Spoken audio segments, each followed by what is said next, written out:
Sir സാറേ നമുക്ക് തുടങ്ങാം. സാറേ സാറേ മനല്ലേ നമുക്ക് തുടങ്ങാം. ഓക്കെ. ഗായത്രി ടീച്ചറെ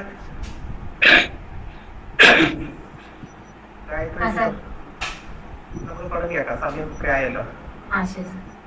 okay okay.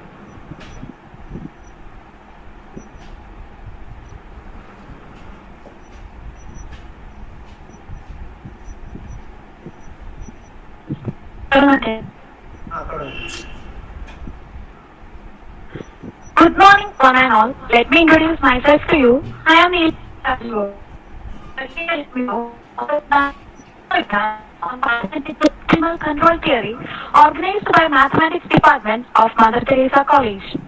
As we all know, the current situation of a pandemic has posed a great challenge, but as always, the sheer determination has paved a way for us to unite in this virtual platform. Let's begin this session with a silent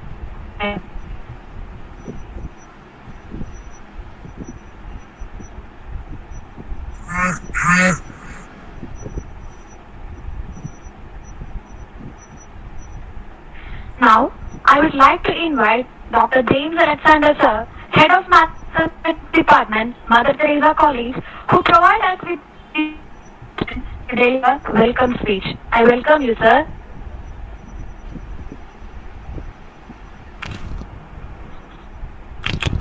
Respected Principal Dr. K.M. Francis, distinguished guest and resource person Dr. Manil T. Mohan, respected teachers and dear students. It is my pleasant duty to welcome you all to this national webinar on mathematical optimal control theory. It is our conviction that this webinar will offer us an opportunity to learn the basics of optimal control theory. It is a mathematical discipline with numerous applications in both science and engineering. Let me come to my duty. Our principal, Dr. K.M. Francis, is a source of inspiration for all the activities of the department. Sir, we welcome you most cordially. It is with a great pleasure and pride that I introduce Dr. Manil T. Mohan to you. He was a student of mine during his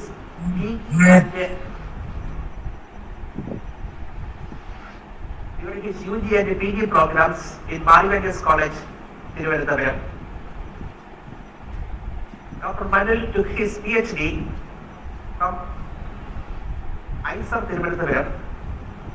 Then he proceeded to the prestigious Air Force Institute of Technology, USA, for his postdoctoral fellowship. After completing his postdoctoral research, Dr. Manil returned to India and joined in the Department of Mathematics, IIT Roorkee, one of the most premier institutions in India. Dear Dr. Manil, on behalf of our college and all the participants of this webinar, I extend to you a very warm welcome. Thank you. We also welcome the teachers and students from various colleges, faculty members from other departments of the college, and our dear students to this webinar. I am extremely happy to welcome all the faculty members of the department, without whose sincere support and great initiative, this academic event would not be possible. Thank you all. Thank you, sir. Now, I welcome Dr. K.M. Sir, Principal of Mount Teresa College, the backbone, strength, and the leader who guides us through the right path. I welcome you, sir, to address this webinar. Good morning to all. പ്രിയ ബഹുമാനപ്പെട്ട ഇന്നത്തെ വിശിഷ്ടാതിഥി doctor Anil P Mohan, mathematics department James Alexander sir, മറ്റ് department മേധാവികളെ, പ്രിയ ബഹുമാനപ്പെട്ട teachers and my dear students,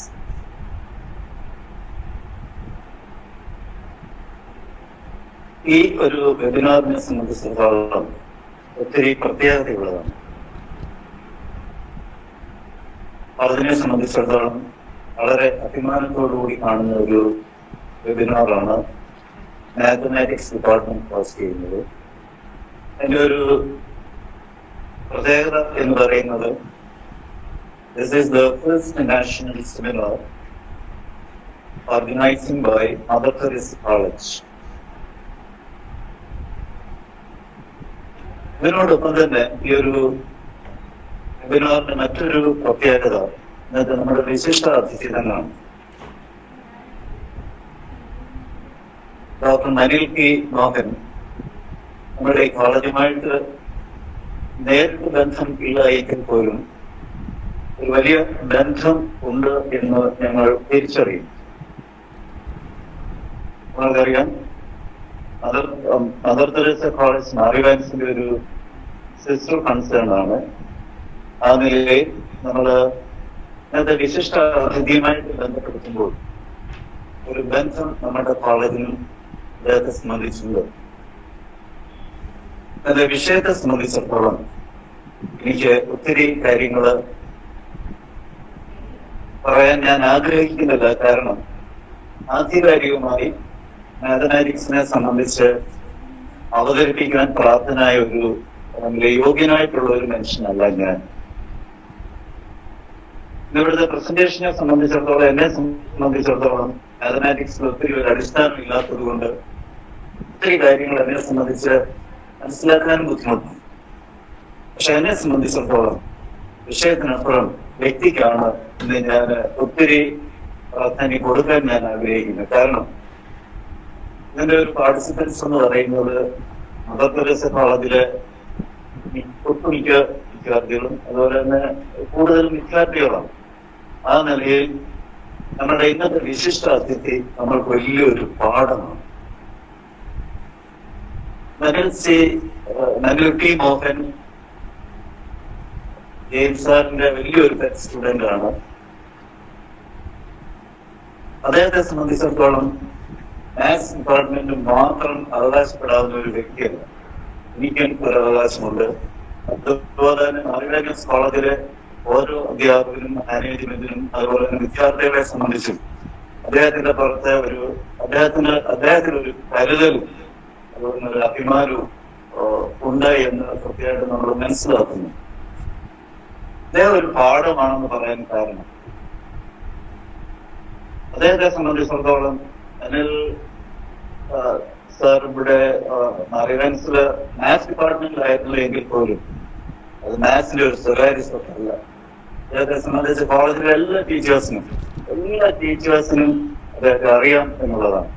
അപ്പൊ അദ്ദേഹത്തെ സംബന്ധിച്ചിടത്തോളം എന്തൊക്കെയോ പ്രത്യേകതകളുണ്ട് എന്നുള്ളത്. ജീവിതത്തിന്റെ വലിയ പ്രതിസന്ധികൾ ധീരമായി നേരിട്ട് കഠിനാധ്വാനത്തിലൂടെ വളർന്ന് സമൂഹത്തിൽ വലിയ സേവനം ചെയ്യുന്ന വലിയൊരു വ്യക്തിത്വമാണ് അദ്ദേഹം എന്ന് പറയുന്നത്.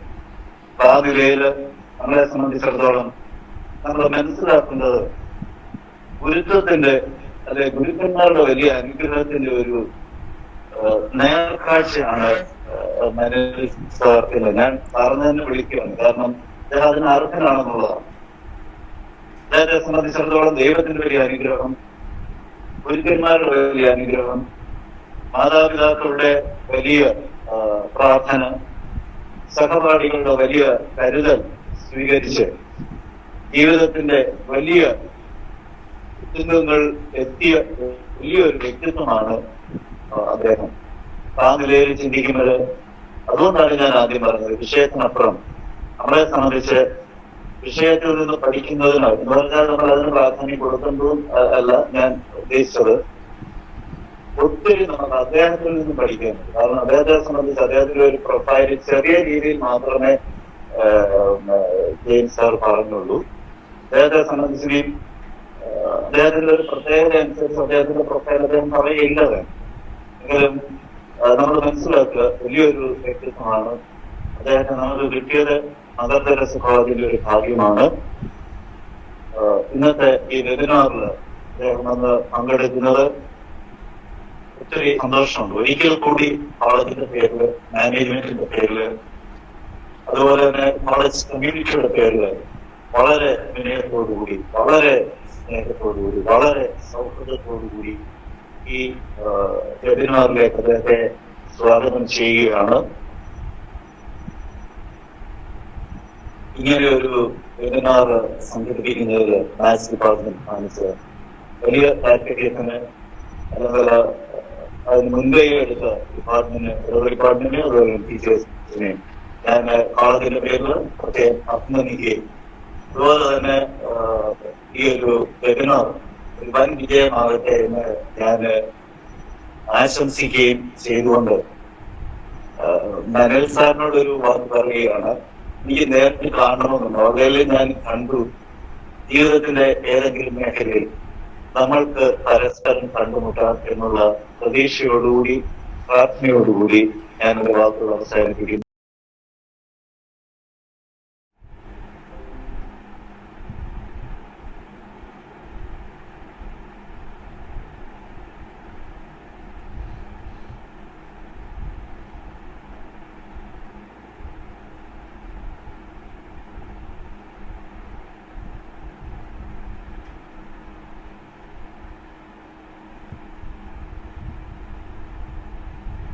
ഒരു എന്താ പറയാ ഡിഗ്രി ക്ലാസ് കൂടി ആയതുകൊണ്ട് തന്നെ ഞാൻ വളരെ ബേസിക് ആയിട്ടുള്ള ടോപ്പിക്കാണ് പ്രിപ്പയർ ചെയ്തിരിക്കുന്നത്.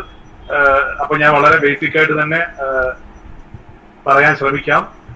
ഏതെങ്കിലും ഭാഗത്തിന്റെ ബുദ്ധിമുട്ടുണ്ടെങ്കിൽ നമുക്ക് ടോക്കിന് ശേഷം ചോദിക്കാം. So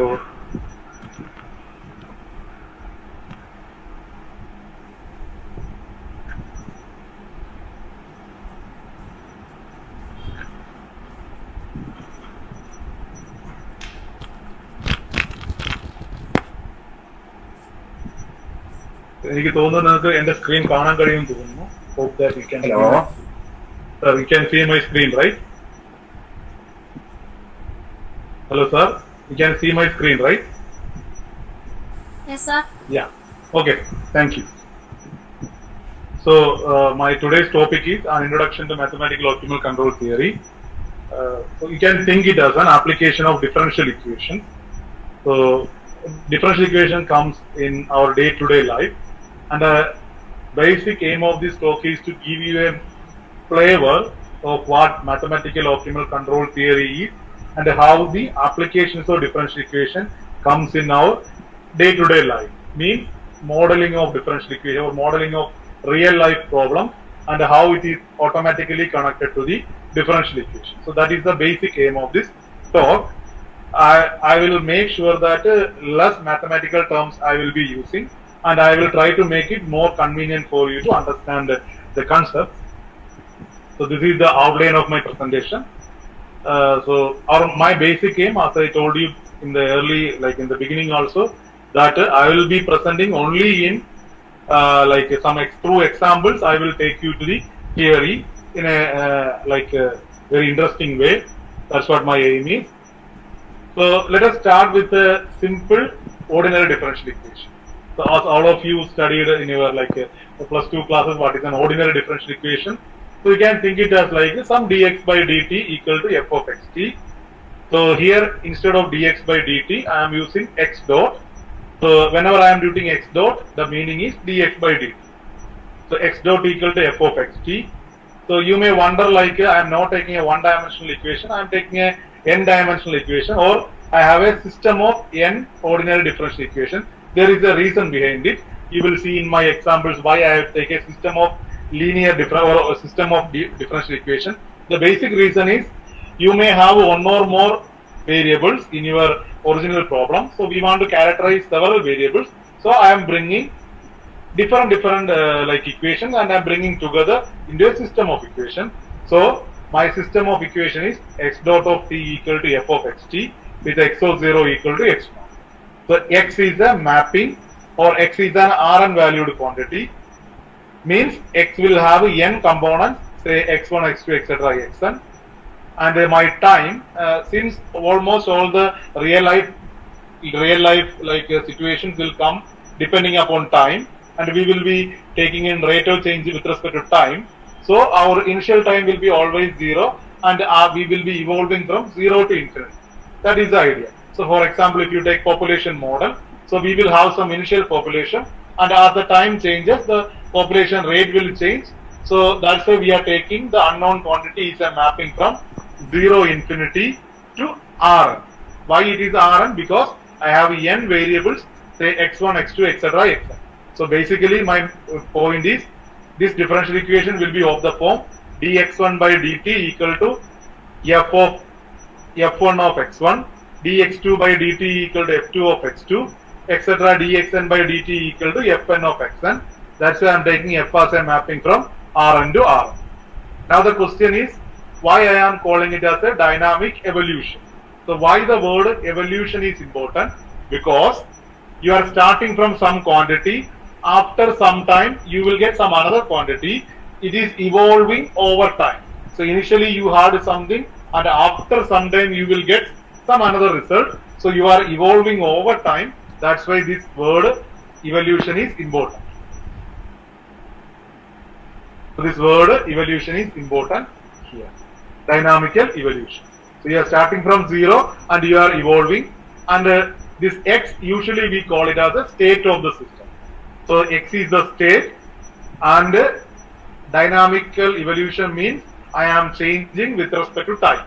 Or if I start from something from 0, after some time I am finding its evolution or its trajectory, how it evolves. Suppose you have an initial population, say some x0, and after say 10 years, how much the population will be. So population may increase, population may decrease. It depending upon the species. Maybe some species population may increase, for example human population, but for some extincting species population may decrease. So it is always giving a trajectory. That's why the word evolution is really important here. Such equation we usually call it as evolution equation. So this is the evolution of some problem. Say maybe you can consider some problem. So this is the evolution which is given here. So it is starting at some point, after that some increasing, then decreasing, then increasing. So kind of some modeling, and you are getting a solution.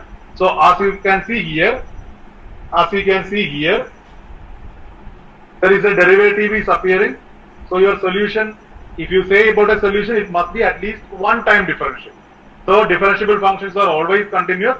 So your curve will be some kind of smooth curve. It may not have any kink or something. So it will be a smooth curve. That's why I draw the evolution in this. Okay. Now what is my basic aim? As I mentioned my title, that I would like to characterize what is the control in a system. So that is what my basic aim. So I want to bring a control in the system. For the time being, you can think it up. You are adding some extra term in the equation. Suppose you add an extra term in the equation, how the trajectory will look like.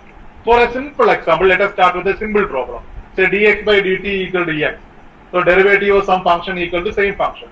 You know that e power t is a solution with the initial 0, 1. Suppose dx by dt equal to x with the initial data is 1.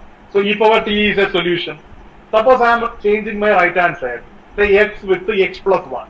You can always see that the solution will also change. E power t is no longer a solution, so it will always change. So that means if I add some parameter in the system, the solution trajectory will always change. So here also, if I add a constant in the system, the solution trajectory will always change. So what I did here, I have brought one parameter a in the right hand side of the system. So if I bring a parameter a in the right hand side of the system, it will going to change the trajectory of the system. Now, since my system, it is a system of equations, I need to bring a parameter which is of some dimension n, which is less than or equal to n. So I am bringing some parameter. I can add one parameter or two parameter like that. So maybe I am adding a one parameter or a, like two tuple or three tuple or n tuple I am adding. So I am taking a constant from a subset of Rn. So now my function f is a mapping from Rn cross a, because my parameter a takes values in Rn. So it is Rn cross a to Rn. Still f is a Rn valued quantity, n components are there. Remember, if I add some parameter in the system, the trajectory is going to change. It will not be the original trajectory. In the next step, what I am going to do, initially I added one parameter. Now I am going to change the parameter with respect to time. That means, say I am dividing the time into several intervals. So in the first interval, I am adding some parameter a1. In the second interval, I am adding some parameter a2. In the third interval, I am adding some parameter a3 like that. So that means the whole interval I am dividing into small sub-intervals. I am adding some parameters from t1 0 to t1 one parameter, t1 to t2 another parameter, t2 to t3 another parameter like. And you can say these are different constants. Even they can be functions of time also. So previously I have added only one constant. Now I am adding different constant at different times. So I am incorporating this alpha in this system. So x dot equal to now f of xt alpha of, where a1, a2, a3, etc. are from a. As I mentioned earlier, a is a subset of Rn, some Rn valued quantity. So alpha is a mapping from 0 infinity to a. Now alpha is a parameter. Okay. Now alpha is a parameter which depends on t, because I am changing with respect to time alpha also. Now if you look at the trajectory of the system, how it will behave. So I am starting at x naught. I applied some control here. So alpha I call it as a control. Whatever I am adding here, this I am calling it as a control. Okay, because I am able to change the trajectory of the original system. So why this is needed? You may think in this way. Suppose you are launching a rocket. If you launch a rocket, you want to go that rocket in a particular specified path. Maybe the rocket is now deviating from the path you are assigned. You want to bring the rocket to the original path. So what we can do, you will apply some external torque or something to bring the this rocket into the original position. That's why we need this kind of parameter. You may not be applying this control every time. So for example, you can think your room as a system, then your AC will work it as a control actually, because if you switch on the AC, the temperature from say 32, it will bring to 25 or 24. And then you can see the AC won't work like all the time. You don't need to work it for 24 hours. Suppose it reaches the temperature say 25, again the room will be in 25. AC won't work for long time again. It will stop, and when the temperature again increases, AC will start working like that. So you are applying the control not in entirely. You don't need to apply entirely whole life. It will be some particular time where you want to control the system. So suppose you have a trajectory, original trajectory you had, and I want to change the trajectory by applying some control. You can see in the picture also, up to time t1 I am applying some control, then t1 to t2 I am applying some another control a2, so your trajectory will change. Then t2 to t3 I am applying another control, again the trajectory will change like that. Okay, so this is the trajectory of the body. So control, now as I mentioned earlier, since this alpha has a peculiar character that it can change the trajectory of the control, I am calling this alpha as a control. So in my all discussion, this alpha will be a control. So the corresponding to each control, again I am telling you, if you change with respect to one control, you will get one response. If you do it with another control, you will get a different response. So that means as the control changes, the response also changes, or the output also changes. So we call corresponding to each control, you will get a response. So this x of t we call it as a response. What are the output you are getting, we call it as a response, and what is the control you are applying is alpha. Even this can be controlled by your initial data also. Remember, your initial data, if the initial data changes also, solution changes. So it can control either through initial data or it can be an external forcing also. Now, So the next line, if you don't know anything, this you just forget it. I am writing alpha must be a measurable quantity. There is a reason for this. If you don't know about measurability, it doesn't matter. You forget it. Think it as a alpha must be a integrable function. Why alpha must be integrable function? You will see in a moment that my alpha is going to appear in some integrals. So if you want to integrate some quantity, you should be verified that the quantity must be an integrable function. So in mathematical diagrams, an integrable function, like what functions are integrable? Question can come. Not all functions are integrable. So we want to make sure that such a function is integrable. So Lebesgue come up with an idea of measurability. So if the function is measurable, you can say that it is an integrable function. So I need to make sure that the alpha whatever I am taking or the control whatever I am taking, it should be an integrable function. That's why I need a class. That means I need to find a class. From that class only I can take my control. I cannot take any control outside this class. So in order to make sure that that class is complete or the class is what I am taking, like I want to make sure that this alpha must be an integrable function. I am defining the class as only such alpha where alpha is integrable. So the best way to write is it is a measurable function, and such a class is called an admissible class. So whenever I am taking a control, my control will be always from a admissible class or control. For example, you always know that the continuous functions are integrable. So this class will contain all the continuous functions. Continuous function with a finite countable number of gems are integrable. So those functions also come in this class. So this class contains all those functions which are integrable. You think in that way. Okay. So why I need this condition, you will see in a moment here. Now, as I mentioned earlier, my question is like optimal control theory. What do you mean by optimal control theory? So it is I can give you a simple example. You think in this way. Suppose you are starting a hotel. So if you start a hotel, then what is the what is your aim?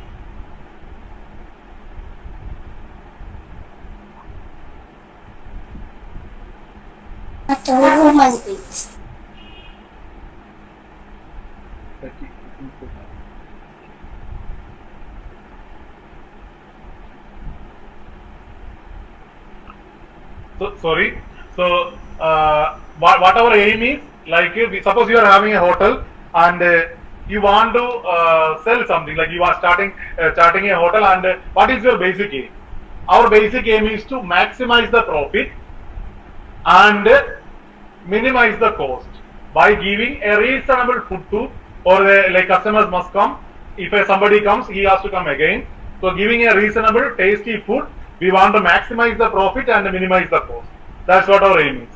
If you want to maximize the cost and minimize the profit and minimize the cost, we need to come up with a particular idea, like what we have to do, how we can model this as a mathematical problem, and how we can get an idea, like what kind of profit I want to take, how the profit will come, if I invest more money, whether the profit will be more. Several questions you can ask.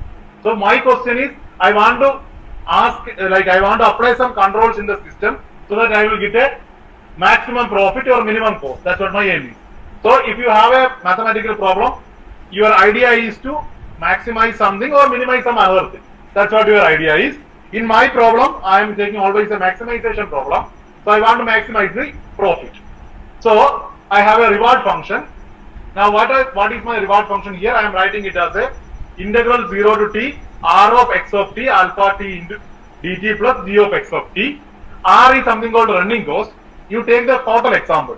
Suppose your profit, you are not thinking like my profit should be at some particular interval. Maybe I won't think like my profit should I get at the end of the day. I won't think like my profit should come only at the end of the week. I will think like from each and every customer I should get a profit. So that means profit is not a quantity which is happening at a particular interval of time. It can happen at any time. So I will have to sum up all the profit. So whoever the customer is coming, I will have some profit from them. I had to add all the profit, then I will get the total profit. Now, in mathematical terms, summing up over a interval or interval of time, it is very easy to integrate the quantity. So you integrate from 0 to t the total profit r of x. That means you know some formula in which the profits are coming. So you integrate over that quantity. That's why this integral over 0 to t. That's why this integral over 0 to t r of xt the alpha t dt is coming. Now why the final term? Because you may be ending your hotel after some time. You are sure that after 2 years I want to close the hotel and I want to open something else. That's what my aim is.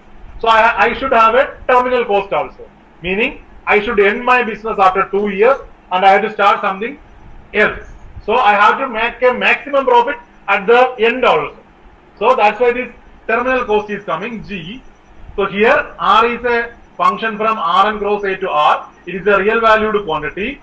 Why Rn gross A to R? Because my X is Rn valued and A alpha is from the set A. That's why it is Rn gross A to R. And G is G of X of T. Since G is a Rn, X is a Rn quantity, G is a real valued function. And R is called the running payoff and G is called the terminal payoff.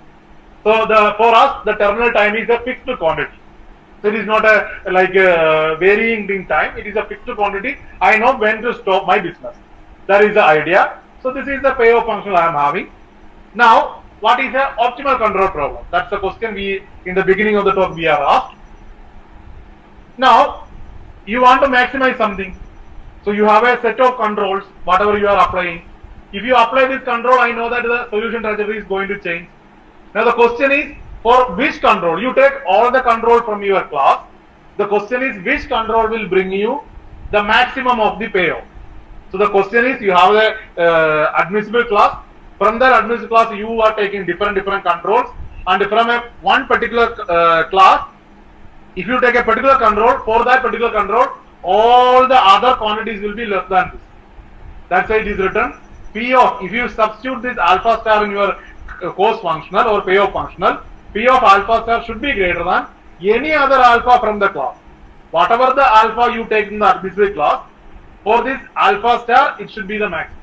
That's why it is called a optimal control. Our aim is to find what is an optimal control for a particular class. Okay. You can think it in a simple logic, your maximization problem. In your maximization problem, what you are doing? You want to maximize some function. So what is the maximum of a function? If a is a maximum of a, f, then f of a will be greater than or equal to f of x for all x in the neighborhood of a. Whatever the x you take in the neighborhood of a, f of a must be greater than or equal to f of x. The same thing happening here. You think it as the neighborhood of your admissible class control. Whatever the admissible class controls you are taking in the admissible class, for that particular alpha star, this must be greater than or equal to P of alpha. That's the idea, simple logic. Now mathematically, what are the questions we can ask? As a mathematics person's viewpoint, one can ask whether there exists such an optimal control. Can you find such an optimal control? Are you able to find such an optimal control? That is the first question. The existence of an optimal control. Second question. Suppose you know that there exists an optimal control. How will you characterize it? What is the characterization of optimal control? Can you characterize it mathematically? That is the second question. The final question, which is more interesting to scientists and engineers. Why? Because scientists and engineers are don't worry about how mathematically you can characterize or whether an optimal control exists. The question is simple. How can you construct the optimal control? That is the important question. Existence and mathematically explaining is a small part of it. But the biggest question is, how can you construct the optimal control? Whether the optimal control can be constructed in terms of the solution or in the feedback form. That's what the question engineers and scientists will ask. So, this is like a kind of subtle problems as well as interesting problems. We will be explaining this problem through some examples, simple examples, how it can be modeled. So, the first example I am going to do is, it is the control of production and consumption. So, this is the kind of problem I explained earlier also. Suppose you have a factory, you own a factory and you can control the output of the factory. That means, whatever the output comes, you can easily control the output. For example, you have a bread factory. So, you are having a bread factory, bread production will be there, you know how much bread is produced every day and how much it is consumed, all these data is with you. Now, x of t is the amount of output produced at a particular time t greater than or equal to 0. Suppose you are putting an initial investment and you are starting up a company with all the infrastructures, and you know that this much bread will be produced at this particular point of time. So I am writing x of t as the amount of output produced at time t. Now, what we are going to do is, we are going to reinvest a fraction of the output that I got from the company into the company again and run the company. That means, other than the initial money I gave to the company, I am not going to give any extra money to the company. Only the initial money, whatever I have given at the initially, I will give that much only.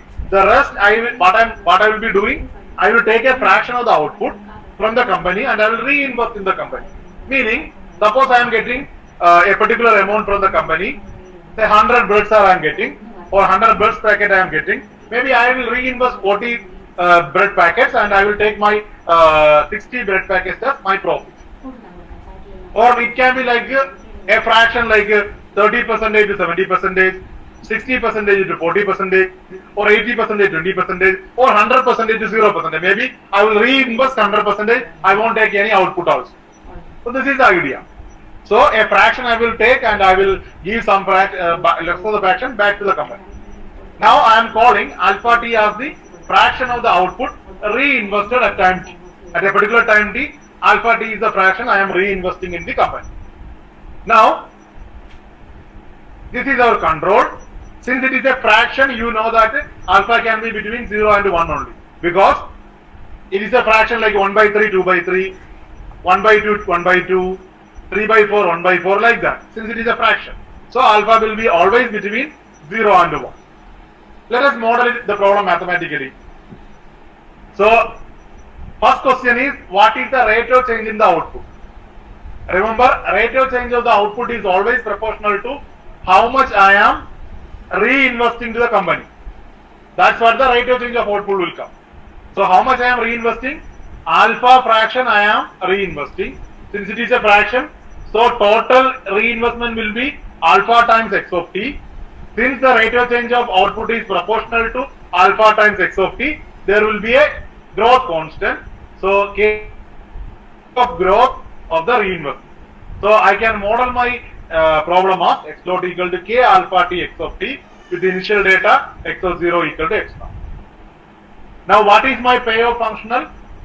Payoff functional will be how much I am taking back. I want to maximize the profit. That's what my aim is. How much fraction I am taking back? 1 minus alpha t fraction I am taking back. 1 minus alpha t fraction I am taking back. And x of t is the total I am taking back. So 1 minus alpha t times x of t I am taking back. Since it is a function of time, the total profit will be integral 0 to t 1 minus alpha t times x of t dt. Here there is no terminal cost because I am not going to stop my business after some time. So only running cost is time. Running cost is there. So since we want to maximize our total consumption of output, our consumption is at the any time t is 1 minus alpha t times x of t. Total consumption will be 1 minus alpha integral 0 to t 1 minus alpha times x of t dt. Now if you compare with your original model, you will get A, the admissible class as 0 to 1, F is k times Ax, R is x of t xa times 1 minus a into x, G is 0. Now as I told you already that why I have to take alpha from particular class, because this is coming under integration. So I should need that alpha must be a integrable function. That's why I restricted myself to some class which is an integrable function class. Okay. Now the question is, what is the optimal control? You can prove mathematically that for this problem the optimal control is going to be this form. Alpha star is in this form. How this optimal control is coming? You are reinvesting 100% up to certain time t star full. You are reinvesting completely. Then after that time you don't need to reinvest anything. Whatever the output you are getting, 100% profit. That is going to be the optimal strategy for this problem. Meaning, suppose you have a bread factory, you are only reinvesting, then what you can do, up to certain time t star, you reinvest completely. Later, after that time, whatever you are getting is complete profit. This is going to be the optimal strategy for this problem. Such controls have its name, like it is constant at some time and it is another constant at a later time. Such controls are called band control. So these controls are called band controls. So in this particular model or in this particular problem, for engineers and scientists, the important thing is what is the switchover time? When you can switch over from 1 to 0? That is a very important, crucial question. This T star. For what T star I can switch over alpha from 1 to 0? That is a very important point. So this switchover time should be determined appropriately. Then you can make maximum profit out of from your company. So that is the first interesting problem that I want to share with you. My second problem is the reproductive strategies in social insects. So this is an interesting problem coming from mathematical biology. So as all of you know that the honeybees, if you are like farming like this, like taking honey from the and having farming of honeybees and all, then also all of you know that it is only for a particular season. In spring season especially. So if you have in the spring season, suppose T is the length of the time of spring season, we want to characterize or mathematically formulate the honeybees problem. How we are going to characterize the population of bees problem? As all of you know that there are workers, there are queens. So a portion of the workers will always collecting bee, and a portion will be indulged in this reproductive activities, and the queens will be there. And whenever the number of queens are more, the more honey will be collected. So our aim is to maximize the queue. If the number of queens are more, the number of workers will be more. They will actively participate in collecting bees, and you will get more honey. So what is our main objective? Maximize the queue, number of queue. So now alpha, what I am taking, alpha is the fraction of colony effort devoted for increasing workforce. So that means when the workforce will increase, when the number of queens are increased. So alpha is the fraction of colony which are devoted for the increasing workforce. Of course, since again it is a fraction of the colony, it will be between always 0 and 1. Now how will you mathematically model this problem? Of course, the rate of change in population of the number of queens, as all of you know that it will rate of change will always depend on number of workers will be always depend on. First of all, there will be some number of workers, they will die. So you have to subtract that quantity. So this minus is appearing because there are some number of workers, they are going to die. So this will be always proportional to the number of workers are dying, the rate of change in number of workers. So since it is a death, number is decreasing, so I am using a negative sign there. So mu is the death rate. So minus mu W of T, and as all of you know that alpha is the fraction of the colony which are devoted for number of workforce. So it will be always proportional to alpha times W of T because it's a fraction. So S of T is the non-rate which the number contributes to the bee colony. So this can be modeled in this way. B is another constant. So this can be modeled in this way. And how will you model the number of queens? The rate of change in number of queens, again it is depending upon the number of death of the number of queens. That's why this nu is coming with a negative sign. And how alpha times are devoted for the colony. 1 minus alpha will be the fraction which is involved in these reproductive activities and all. So it will always depend on the 1 minus alpha times WT, number of queens increases, the rate of change in the queen. See here you have two variables now, W and Q. That is the reason initially I took a system. So here you can model it as a system by calling another variable X as W and Q.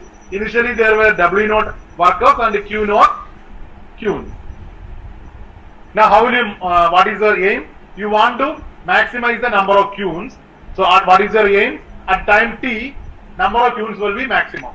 So I want to maximize Q of capital T. This is a maximization problem. Now I can model this as a system by writing X of T as WT QT transpose and X0 as W0 Q0 transpose. And our running payoff, there is no running payoff here. There is R is identically equal to 0 and my terminal payoff is G of WQ is Q because I want to maximize number of queens at time T.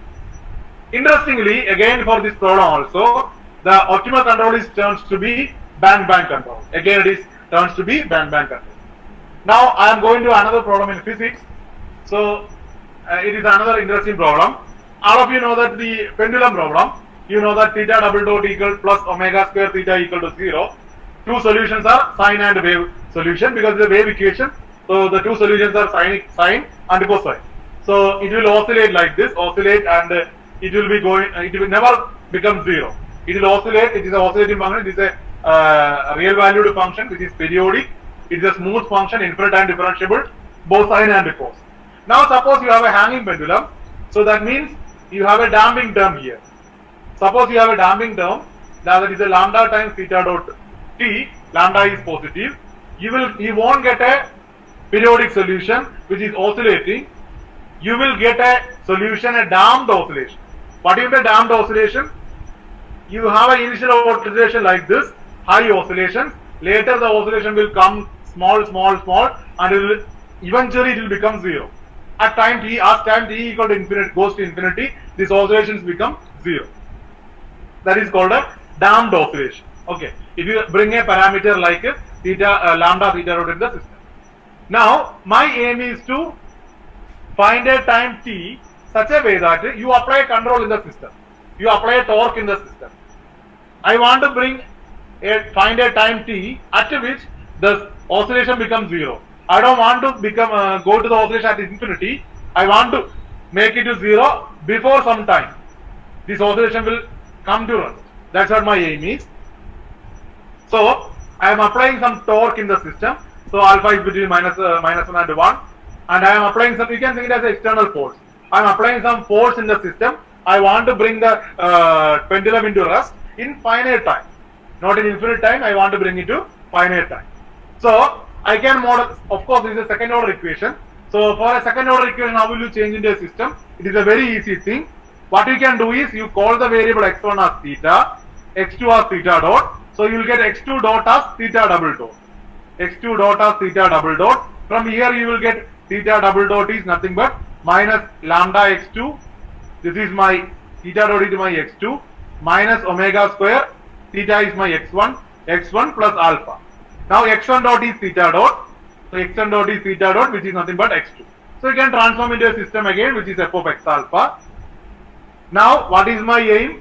My aim is to find the first time at which the velocity and angle becomes 0. So it will come to rest. That is the question. What is the first time at which it will come to rest? Now, why I am bringing a negative sign? Because as in the beginning I told you, all my problems are maximization problems. So, if you have a time variable, I want to minimize the time. At what minimum time it will come to 0. If you want to minimize something, what you can do, you maximize the negative quantity. That is enough. So if you take the negative, you should maximize it. That's why I am bringing a negative sign here. So I want to find the first time at which x of tau equal to 0, or the damping will come to 0. Tau is the first time. So I want to minimize what is the tau. Of course, you can see that this problem is not meant as the problem which we discussed earlier. We discussed earlier where running payoff was there, running cost was there, terminal cost was there, all these diagrams were there. Now there is no running cost, no terminal cost, nothing. We are only having a time optimization problem. So this is another interesting problem, which is time optimization problem. Here you can see this is a fixed endpoint problem and a free time problem. Time is free, but the endpoint is fixed, meaning that I want to take x of tau to be 0. So fixed endpoint free time problem. Such problems are called fixed endpoint free time problem, since the terminal time is not fixed.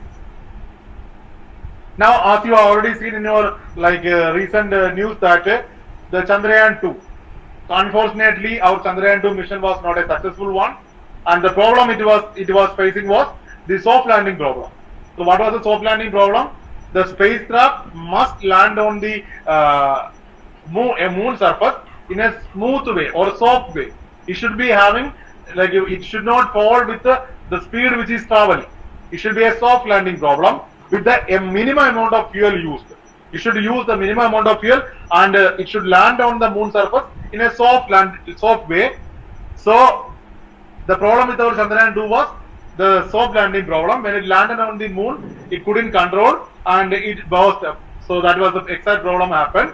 So this problem of moon lander is the question how the spacecraft can land on the moon in a smooth way, or by using least amount of fuel, how it can soft land on the moon surface. So now again you can mathematically model this problem. Suppose h is the height of the spacecraft from the moon, and v is the velocity, which is h dot. M is the mass of the aircraft. Here mass is also a time variable. Why? Because you are burning the oil or burning the fuel. Once you burn the fuel, this spacecraft contains this mass of the fuel plus the like weight of the aircraft. So that means if the fuel is used, then the mass will also change. That's why I am taking mass is not a constant here. Mass will also vary with the time. Alpha is the thrust at which, like at particular time t, what is the thrust I am applying on the aircraft. Okay. Now again, alpha will be between 0 and 1. Either it can be no thrust, it can be full thrust. It is the way like you can think. You should use full thrust whenever it is going to land, and 0 thrust when it is going to land on the moon surface. Again, it happens to be a like your bang control this problem also. So you know Newton's first law, like Newton's law, F equal to ma.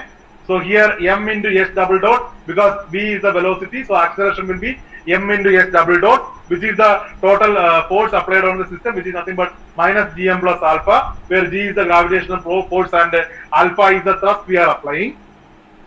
So we can model this system in this way. So v dot equal to minus g plus alpha over m. S dot, which is the velocity, is v, and as I told you earlier, the mass also changed. The rate of change in mass is decreasing, in fact, because you are using the fuel. So it is proportional to alpha t, which is minus k times alpha, because the mass is decreasing.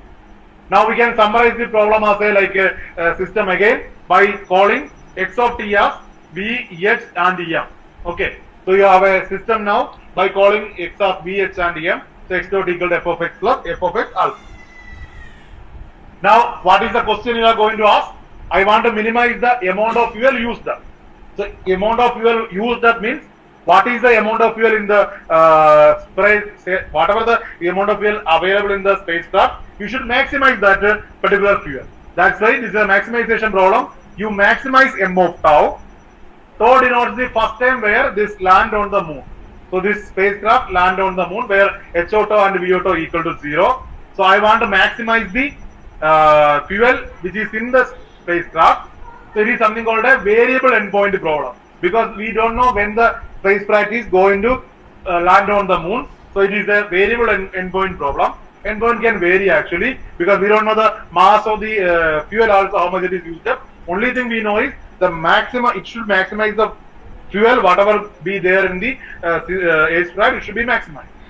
Now there are two more constraints. H of t greater than or equal to 0 and m of t greater than or equal to 0, because the height must be positive as well as the mass must be positive.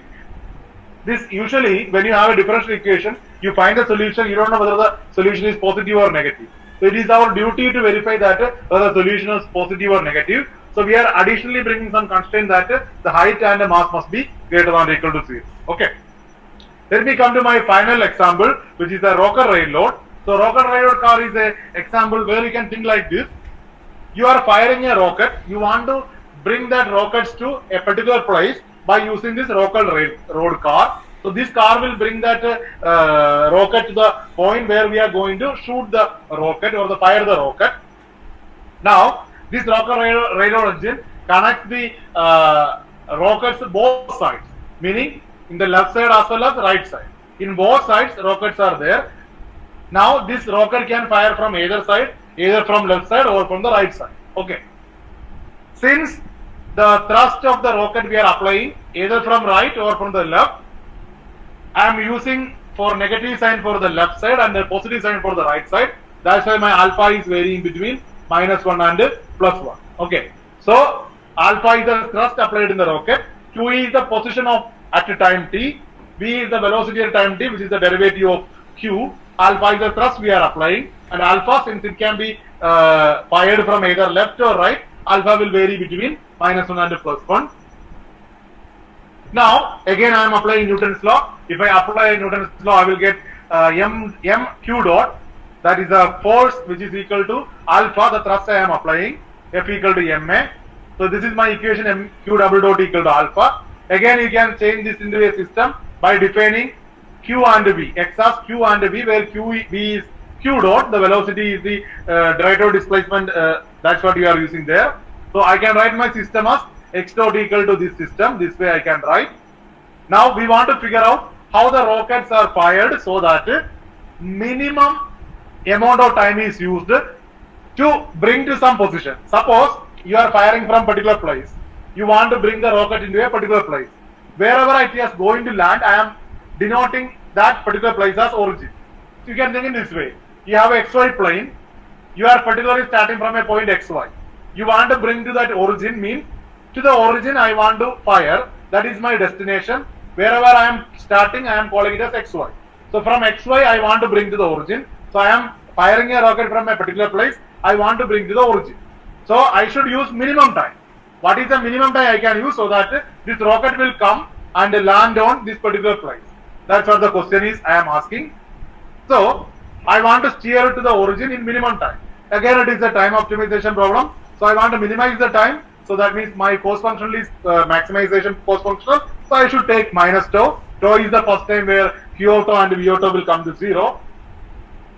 So, I want to show this by geometrical proof I want to give. What will be the optimal strategy I want to give. You can show mathematically that actually the maximal or the optimal quantity is you fire the rocket with the full thrust.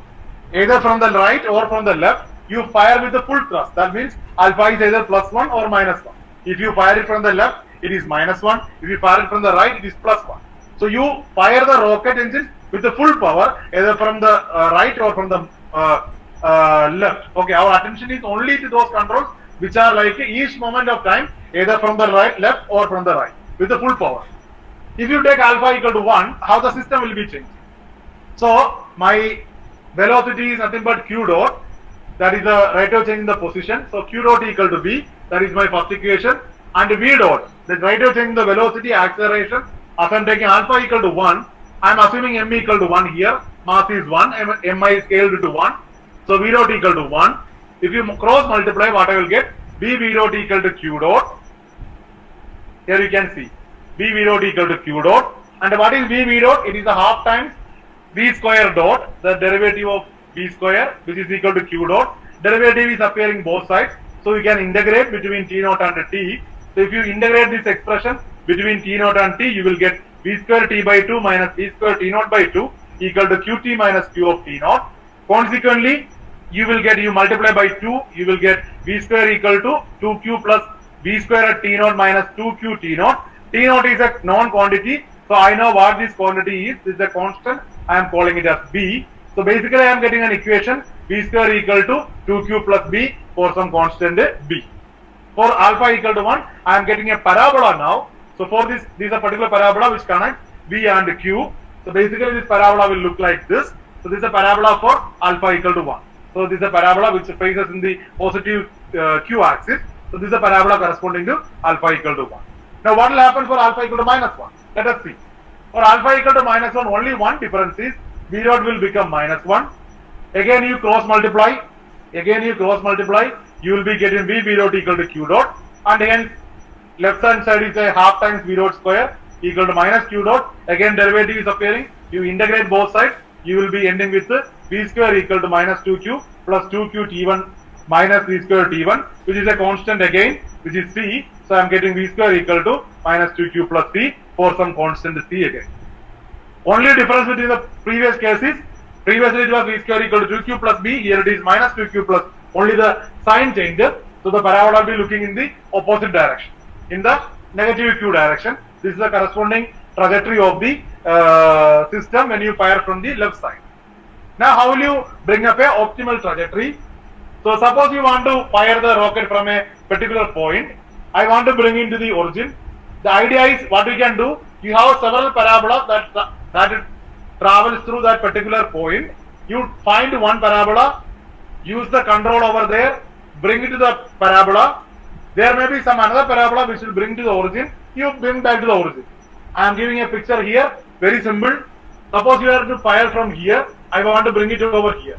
I cannot put it like this because my trajectories are going through parabola. So what I can do, you fire the left hand side with full power from here, you will come across here. So there is a parabola which travels through this quantity which is traveling through the origin. So from here you fire with the full thrust from the right. So it will automatically bring to the origin.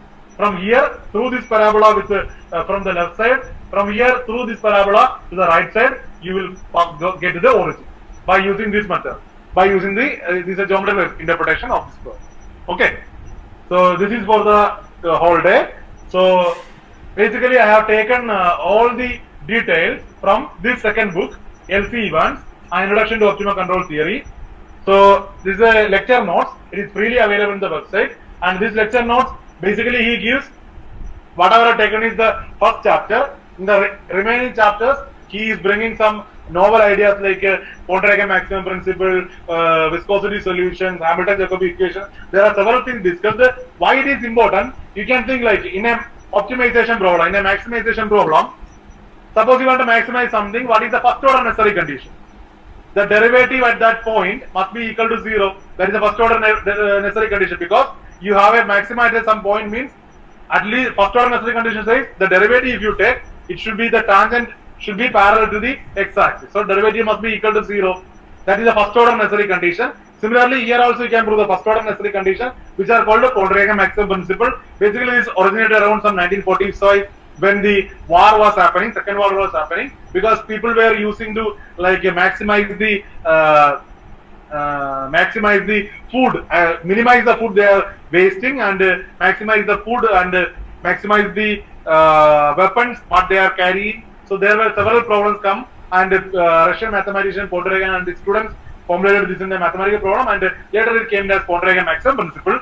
And all these ideas you can get it from L.C. Evans, An Introduction to Mathematical Optimal Control Theory. This is freely available on the website. You can click it from here and get this book. And if you want to study more details into Introduction to Mathematical Control Theory, book by Bressan is useful. And if you want to find lots of applications in electrical engineering, you can look at the book by Kirk, Optimal Control Theory and such. Okay. So thank you all for your patience. Thank you so much. If you have any questions, Thank you. You can ask. Yeah. Thank you. So with your permission, if any one of you have any doubt, you can ask her.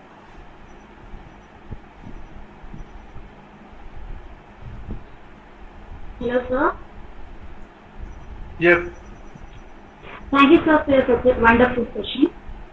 So you had explained about the optimal control theory applied in spacecraft, business, and so on. What are the other fields that can be applied? Yeah, there are several fields, especially economics.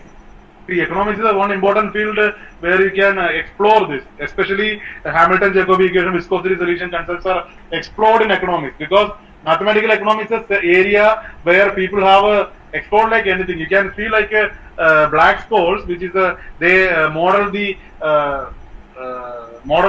stock market. They got a Nobel Prize also in 1996, and later people came up with several ideas, novel ideas regarding in economics.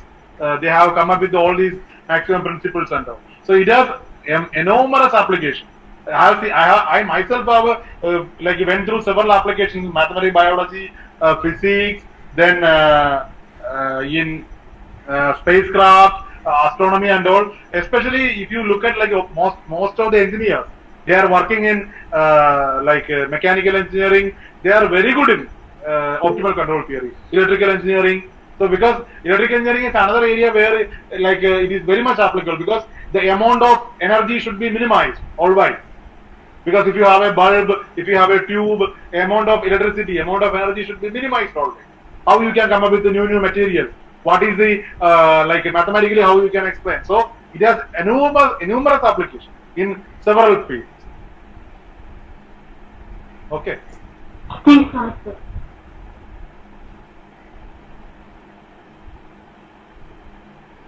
Any other question?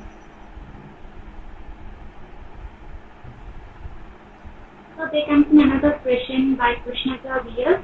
Chandrayaan 1 are not, Chandrayaan 2 are not profile. But there's no Pardon? Chandrayaan 2. Yeah, Chandrayaan 2, it is Chandrayaan 2. Chandrayaan 1 was a success. We got enough information from Chandrayaan 1. Chandrayaan 2 was the failure reason. Okay. No.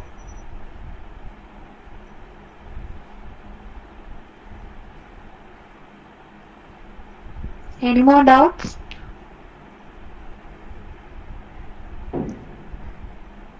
Sir, I hope there are no more doubts. Okay. So thank you, sir, and your words were enlightening.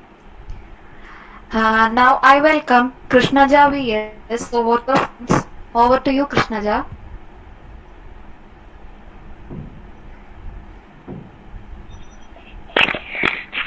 Honorable Chief Guest, Dr. Manoj Mohan sir, our most valued principal, Dr. K.M. Francis sir, Head of the Department, Dr. James Alexander sir, teachers, and my dear friends.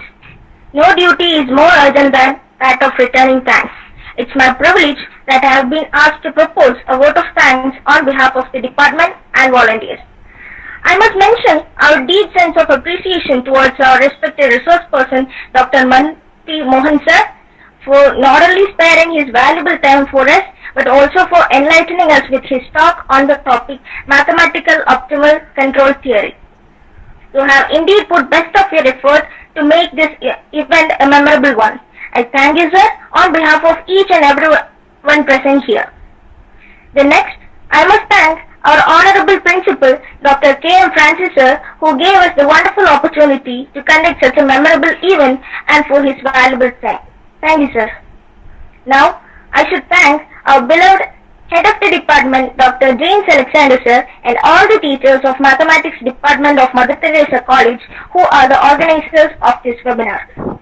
I extend a very hearty vote of thanks to all the delegates who blessed us with their presence and took out valuable time of their busy schedule. No program can be made successful by a single person. I express my heartfelt gratitude towards all the participants who made this event a successful one. Once again, thank you all. Thank you, Krishnaja.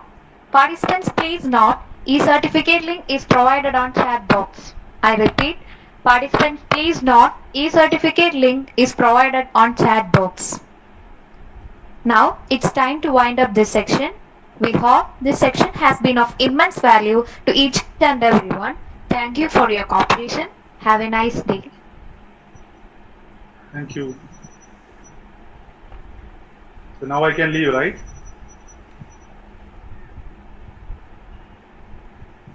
Okay, sir. Sir, mute ആണ് sir.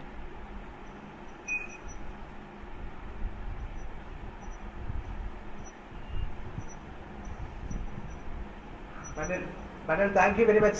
Okay, sir. Thank you so much. Okay, Thanks for an opportunity. Thank you.